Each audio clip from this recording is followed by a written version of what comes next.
in the lobby. I'll let them get admitted. All right. So thank you, everybody, for joining in. And it is now the 23rd of November, uh, Thanksgiving week. We've got, I know, quite a few people that are out on vacation this week, enjoying the long holiday week. Meredith and Allie are both off today. Meredith will be out all week. Allie will be back in for a couple of days. I'm scheduled to be out all of next week. And I was supposed to be going to Hawaii. Well, today I had to cancel that trip. I'm pretty disappointed, but uh, COVID reared its ugly head again, I guess.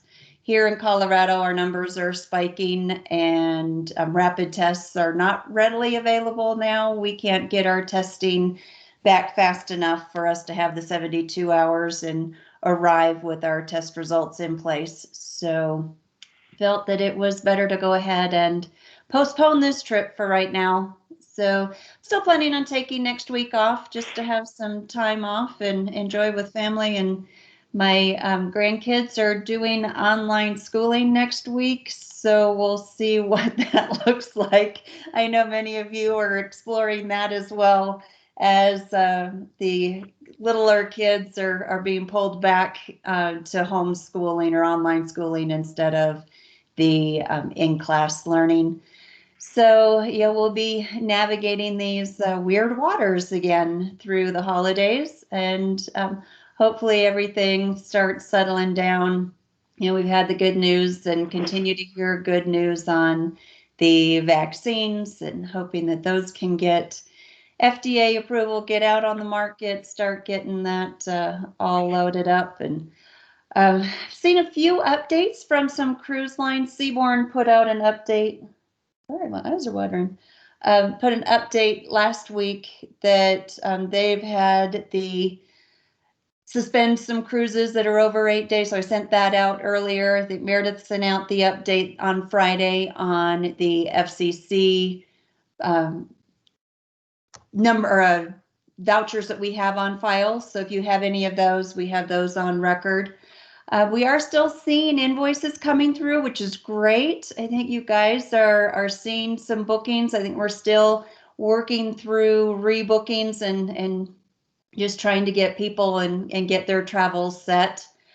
I don't have a whole lot of updates. Mike last week went over our numbers, and well, things are, they're coming back. They're coming back slowly. They're seeing more interest in travel.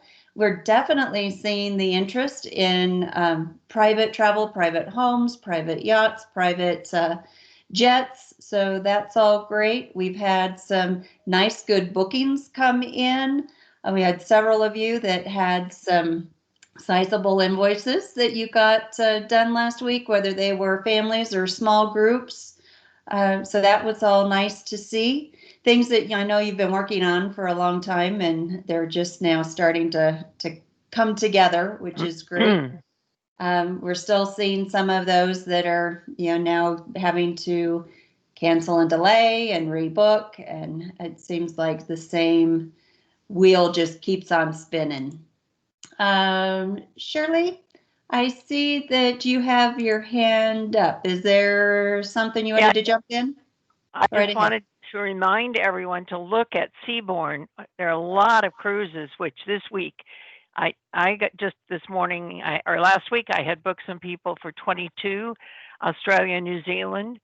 And this morning when I called in, I reduced their fare by $3,000. And they got an $875 per person onboard credit instead of $300. So it's well worth checking that list. Oh, great. Awesome. Thanks, Shirley.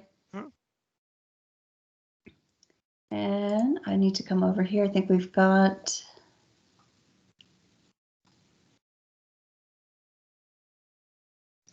I'm not sure what this little code means, this little number 1. So, great. Thank you, Shirley. Appreciate that update. We have, we'll get more information as we see it from other cruise lines as well. Another update is we are continuing to work through the ARC consolidation. This, we expected this was going to be a long exercise, and it is really proving to be that way. So any new bookings that you're doing, if you can try to do those on the our Andavo ARC number now going forward, 06512-376. The majority of our information has been requested, not all, especially in the cruise lines. It seems to be a lot of red tape with the cruise lines to get our systems all updated. So if you're running across one that they don't seem to know what is going on, let Meredith or I know. We may already be in the works. It just may have been submitted through a different party. So with the reps being furloughed and back in different regions, we've had some challenges in making sure that we're getting the information out to the correct people. So we are still working through that. We've gotten quite a bit of headway on it, but still working through some things. We also ran into a snag on Friday. We're working on it with the Air Portal Domo reports. We had just rolled it out. Then there was an update that was done. And for a brief moment, everybody's information was available to everybody. We got that changed, and now it appears that nobody has access to anything. So VJ is working on that, and he's given me updates today as he's been testing some different things. So we will continue to work on that. We want to make sure those reports are working for everyone. It has been a great asset to have those reports for you and have that information readily available so that you can see what all you have invoiced and be able to track those commissions real time. So as soon as I see an update from him that all is good, I'll send out an email again to everyone and let you know that the updates have, or the errors have been corrected and you're all able to get back onto those reports. I think the one that is really not working, the main one that the issue was, it was with the pipeline report. We are still working through some permissioning, mainly on agent teams. And in working through that and doing an update in order to give that access, it didn't quite work as anticipated. So we are still working through that. I don't think and this is going to probably be a pretty quick call. Do you guys have anything that you wanted to bring up? And Shirley brought up Seaborn. I really appreciate that. But did anybody else have any comments or questions or anything they wanted to bring up? Feel free to jump on in.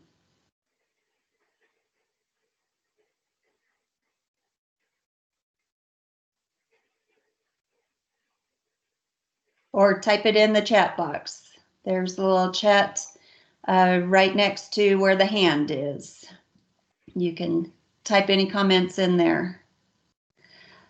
I am not one to bring the spotlight to myself, but I will let you guys all know I have been asked to sit on a panel with the travel market research group. And so on December 10th, I'll be on their webinar and on a panel around women in the travel industry and movement from being an advisor into management. So still working through some of the questions that they're going to be asking me, but if you're able to join on that, look for the link. I think Allie will also be getting that out. But as you guys know, I am not big on public speaking, so I'm hoping that it all goes well. It'll be a panel of 3 women. I know the other 2 women, they're great ladies, great gals. I've known them for a while, so looking forward to that. Don't see any comments or questions put in.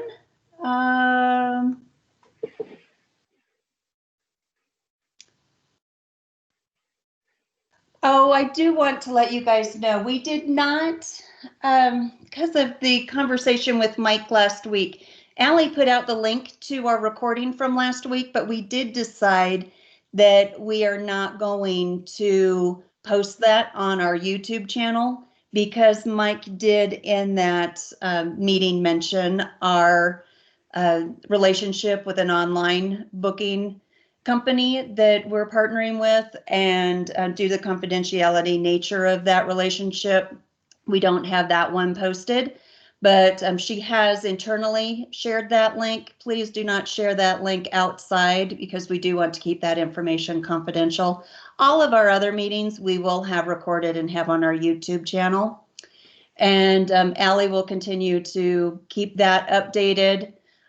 Also, I did see the posting from Virtuoso on the interview that Matthew did with Richard Fain. So if you guys have not seen that, it is on the on Virtuoso Travel Academy in the playlist. So go and look for that. It's a great session with the two of them. Rosie's asking about Seabourn and what is going on with Seabourn. So they did make some changes to their sailings that are over 8 days. Shirley said that she was able to go in and look at some of her clients and was able to get them onto sailings that had a great savings, like a 3,000 savings for the client, and then also some added shipboard credit. So take a look at what they've got. It may be something that will really work for your clients.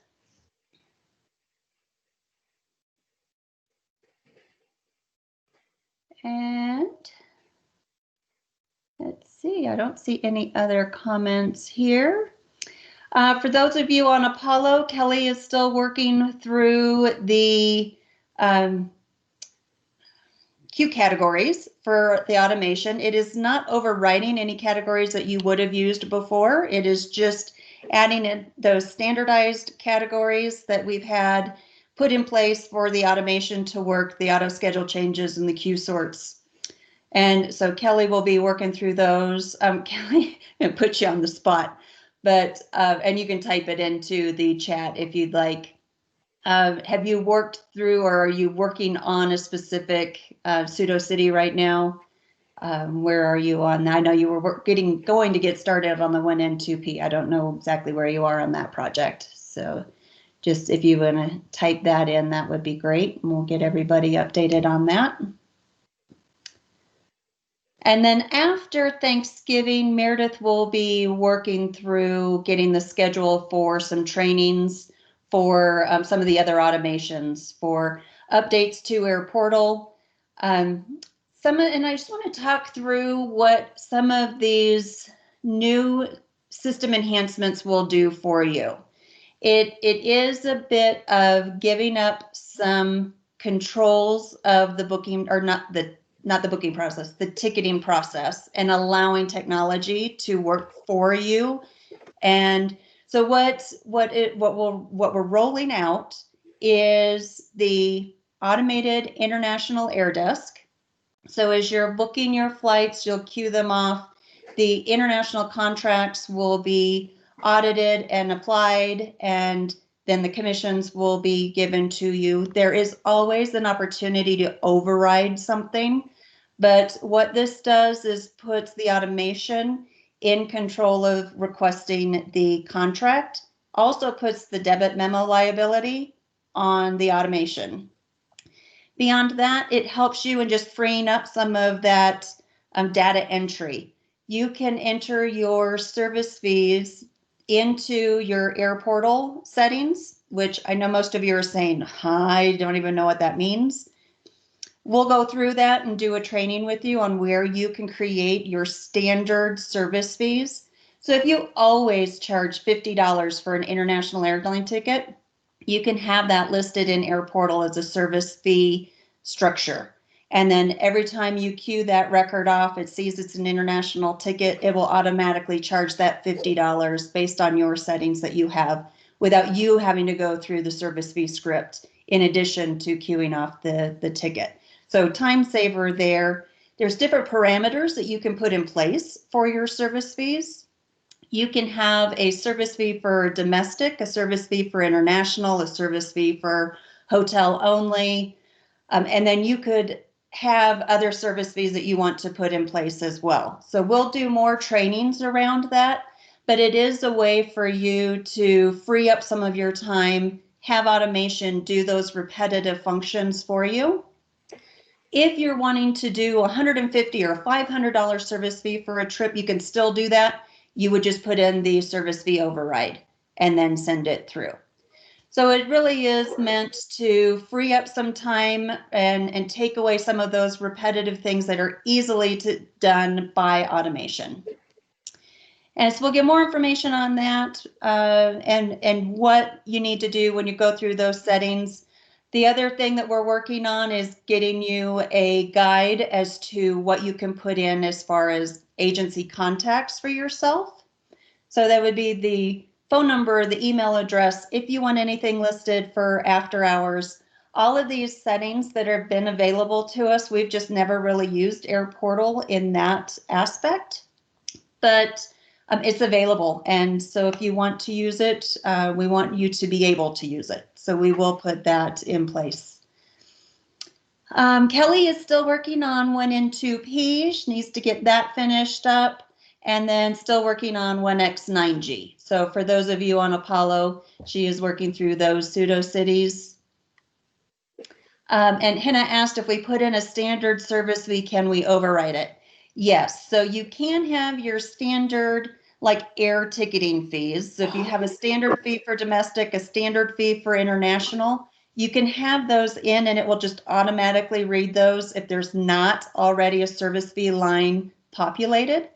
If you're wanting to override that, then you would go through the process to put in a service fee that may be the 150 or 500 fee that you would charge for the overall trip, not just for the airline transaction. And so you do have some flexibility, but if you're wanting to have those standard fees just charged, it's an easy way for you to have those already in the system so that Air Portal knows what fee you'd want to have charged for what type of ticket. You can even get into exchanges if you want an exchange to be a different fee. So there's a lot of different settings, a lot of flexibility. So something to keep in mind, how you charge your fees, and if you've got some standards, start making note of those. And then as we're going through these steps, then we can work through getting those set up for you. Any other questions on that?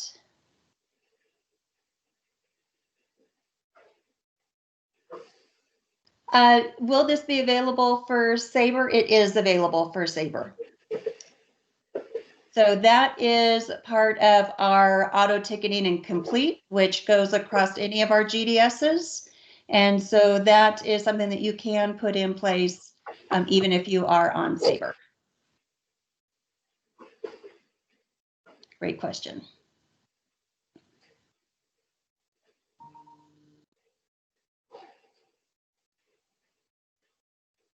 All right. Well, I don't want to take up a whole lot of you guys' time. So thank you all for joining in today. It's Thanksgiving week. Wore my orange in honor of Thanksgiving. I love fall. So you guys all have a healthy and happy, safe Thanksgiving. Enjoy your holiday. And we will see you soon with more additional updates. Thanks, everybody. Have a good day.